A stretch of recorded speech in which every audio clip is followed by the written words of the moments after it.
I'm on Fitz. Welcome to the Fitzstop podcast and happy race week after a short winter break and Lando Norris claiming the championship. We are back for Formula 1 2026. This weekend, we kick off down under in Australia. Now, with all the stuff going on in Iran and the Middle East, it's going to be hard to know if we have some future Grand Prix coming up, if it'll be safe to go to these races. But we know this weekend, a few of the teams coming in late, but we will have a Grand Prix this weekend. We are back with a new formula, new regulations, new engines, new drivers, new teams. We now have 22 cars on the grid, so it's going to look that bit bigger at the start. We're going to have longer starts to let the cars rev up. We might have some reliability, unreliability, we might have some wacky races, we might have some teams maybe not ready. Aston Martin, possibly for the Grand Prix this weekend. Now, I'm not saying they won't make the grid, but there's a lot of rumours that they won't do a whole Grand Prix or don't intend to do a whole Grand Prix, which is absolutely bizarre. I think that's just rumours. I can't imagine Aston Martin, the Strolls, or Adrian Newey or Honda not wanting to compete at Grand Prix. But the first question is, what will be the pecking order? We're not quite sure. We do know that Mercedes are looking very strong. They were looking strong in winter testing. Obviously, we have the new regulations coming in, and with the engines and with the changes happening and the ratios and everything. So that's a separate topic. But Mercedes look to be the strong package. George Russell's been very impressive the last few years, taken over number one driver since Lewis Hamilton left.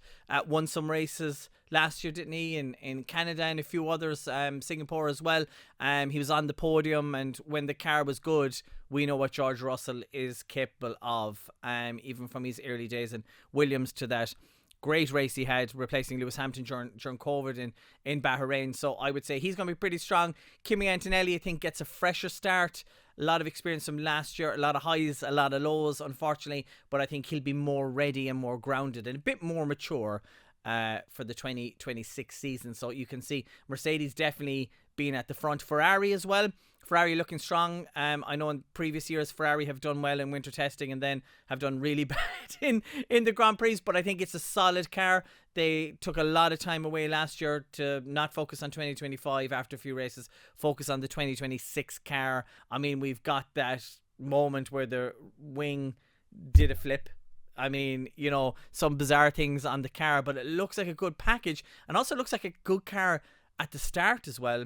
There was some cars a few years ago, I think the Renaults used to have it maybe back when Alonso was winning the championship, where they used to be so fast off the line. This is something we might see from Ferrari this year, is they might have rocket ship starts, because remember, the cars and the engines and how they get the energy is totally different this year compared to what we've previously had with the V6 hybrid engines. So you're looking at Red Bull in the mix after that, McLaren as well. Where are the constructor champions from the last 2 years? Lando Norris, last year's championship winner. They look like they have a good car, but not quite sure exactly where it is. Have they been sandbagging? They've got the Mercedes engine in it. They've had Mercedes engines. They've beaten the customer team. So it'll be interesting to see where McLaren are at. Will they be as competitive as last year and as comfortable on the tyres? Probably not. It's what more can you bring in from 2025 momentum to 2026? You can bring in the momentum of winning and money and ambition, but it's a new formula. They could be the third or fourth fastest car. We'll find out this weekend. I don't think McLaren will be too far off, but just not quite sure where they are. Red Bull, similar as well. Look like a good package. Looks reliable. Ford powertrains, their own engines, teaming up with Ford this year as well on the technical side. So I think Red Bull might see itself in a good place, but once again, not quite sure how competitive it is. Alpine look good as well. Audi, not too good, not too bad. Haas, impressive as well with the Ferrari engine, looking quite good. So the midfield, I think, will be a big fight this year. And then we might have Cadillac and Aston Martin at the start of the season at the back. So it's kind of looking like Mercedes, possibly Ferrari with the McLaren and the usual suspects fighting it out. But who knows? It's a new regulation. Racing Bulls, though, has been a funny one. I haven't seen much of them over winter testing. They kind of just seem to be there, but then again, they're kind of a team that's just there anyway.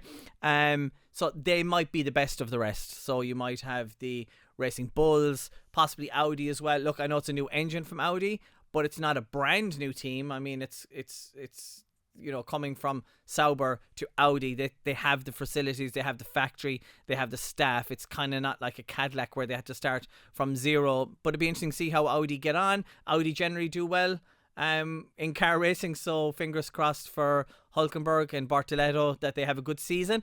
Hülkenberg finally got that podium last year, and with Jonathan Wheatley in the team as well, he's very much about team. And if you watch the latest Drive to Survive, it's not just about him, it's about them. Very similar to how James Vowles, I think the days of a hard team owner are kind of gone. I think it's a bit more hugs and support. Not that they're not hard on their staff. I'm sure behind the scenes we don't see some of the stuff that goes on, but there's a lot of pressure involved in running a Formula 1 team. The big question for the weekend is how will Aston Martin get on?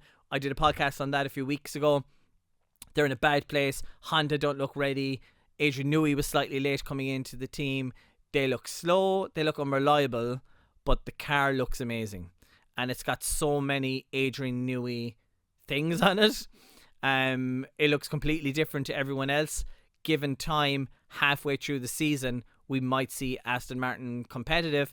How long does Alonso stay around in an uncompetitive Honda engine again? I mean, talk about bad luck for Alonso, because Honda have done well over the last few years. They got in on the regulations with Red Bull, and they've done very well, and the engine's been very reliable. It's been very fast. So look, we'll see. I think Honda and Adrian Newey and Aston Martin will get it together, but it's how long does it take? Will they be able to hold on to Alonso for next year? Is this year making their own gearbox, making their own suspension, Honda engine, Adrian Newey in? Are they using this as a test year? Develop, see improvements towards the end of the year and look strong for 2027. But I think all eyes will be on them this weekend. We've new drivers, we've new teams.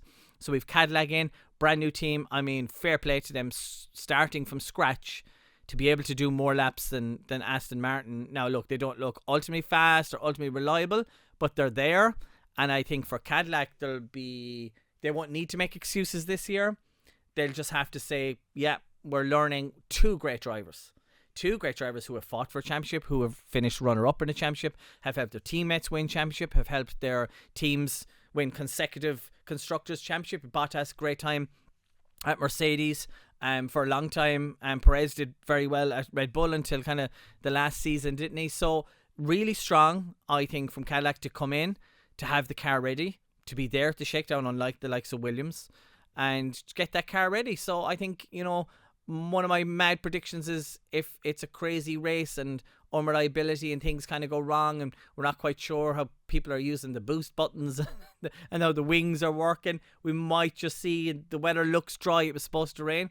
If there's something mad, you never know. We might see them scrape into the points. They have two drivers who are very capable. Give them a good car. They're very capable drivers and good drivers to help get the team forward. We've previously spoken on Audi. It'll be interesting to see how Audi get on. Will the car be reliable? And we've got Lindblad, of course, in the second seat, along with Lawson at the Visa Cash App, Red Bull, whatever you want to call them, Racing Bulls. It's going to be interesting to see he step up from F2. That car generally tends to be good to drive, and we've seen that with the likes of Yuki Tsunoda and Liam Lawson, where the car seems to suit their driving style, but then when they went into the Red Bull, it just didn't work out. And a lot didn't work out for Red Bull last year with their number 2 drivers and swapping after a few races, and then Yuki Tsunoda really didn't impress or improve anything within the team. Christian Horner, of course, was axed as well. So Red Bull is in a different place. Is this the best time for Hadjar to come in? Max Verstappen's always going to be strong, even though it's a new formula. If anyone's going to adapt to a car, it's Max Verstappen. I mean, he can jump into a Le Mans car. He can jump into anything. He can go around the Nürburgring for the first time and break a lap record. He's just so gifted. So I think it'll take the drivers a bit of time to get used to the style of racing. We haven't raced these cars, and this is the thing. They've been out testing, but nobody's raced these cars. We haven't seen wheel-to-wheel action. Will there be more overtaking? Will it be harder? How will these new wings, DRS is gone, these wings that open at the front and back and then close back down, or Ferraris flips around? It's going to be interesting, the tactics this weekend. Australia, probably not the best place because it's like, it's pretty much a street circuit. But in a park, in Albert Park, it's when we get to the likes of Bahrain and we get to China, places that are a bit more open. It's kind of like a Monza spec car. that they're using now at all racetracks. So less downforce. They're going to be trickier to drive. They seem quite fast. They're not that much slower than we anticipated. Like, I think we'll be there or thereabouts with last year, just maybe a second or two off. But it'll be interesting to see how will the racing be? Will they be able to throw the car into a corner? Will we see people fighting through corners we didn't before? We might see drivers now braking or letting off the gas going into a corner compared to where we were. How's it going to work with all this electric energy and overtake and boost buttons and the tactics with that as well? I mean, you could head off into the distance but then have no battery, but that might help if a safety car comes out. There's so many different things. It's a bit complicated, and I think we're just going to have to figure out this weekend, see how the cars work. Are people going to get off the line? What's the procedure going to be for the start? 5 lights and away we go. I think they're going to hold the drivers and have a green light to give them 5 seconds, because now they need to rev up the engine because the MGUK is gone. So there's a lot to think about. There's a lot to look at. There's a lot to talk about. And it's probably going to be a bit confusing. So even if you're new to Formula 1 or you're a veteran, it's okay to be slightly confused. It is going to be confusing, but we'll get there and we'll figure it out. My prediction for the weekend, I think Mercedes is going to be strong. I think George Russell will be strong. And I think Antonelli might be just off the pace a small bit, but it'll take him a bit of time. I don't think he'll have the best qualifying, but he might have a good race. What's the weather going to have in store? Reliability. Are drivers going to go for an overtake in these new generation of cars and realise it's not easy? Or it might be very simple and we might have lots of overtakes. The cars are smaller, they're louder, the more narrower. So let's see. Formula 1 is back this weekend. I'm thinking Mercedes at the front with possibly Ferrari and McLaren in the mix with Red Bull. How's someone like Alpine going to do? Williams, I haven't even touched on Williams. Bad start for Williams with the shakedown. Was there for the test. Didn't look too bad, but it's a new time for James Vowles and the whole new generation of these Formula 1 cars. I think everyone's looking at Williams. I think this year will be kind of similar to Aston Martin. It'll be more of a test year. It's the same for everyone. I think everyone's in the same boat unless you're some of the new teams that are coming in. They're obviously going to struggle. So let me know your prediction. Comments underneath. How do you think this weekend is going to get on? We're going to be up early for 4 a.m. race start. But hey, it is worth it because Formula 1 is back for 2026.